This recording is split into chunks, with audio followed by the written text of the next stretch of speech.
Hvad enten du er lystfisker eller turist, byder turbåden Mira 3 af Middelfart på store oplevelser i Lillebælt, som er et af Danmarks smukkeste farvande.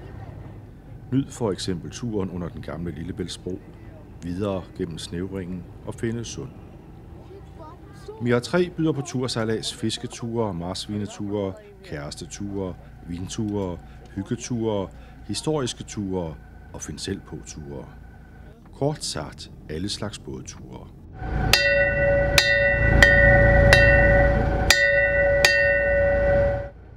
Skipperen på Mira 3 hedder Hans Østergaard.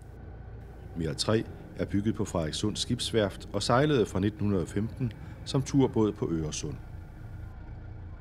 Siden har Mira 3, foruden at sejle på Lillebælt, også sejlet for Københavns Havnevæsen, for forsvaret med sejlads til Københavns Øforter og som rutebåd på Aarhusbugten. Vi fanger ikke noget. Vi skal snart sejle et andet sted hen. Der er ikke nogen fisk her.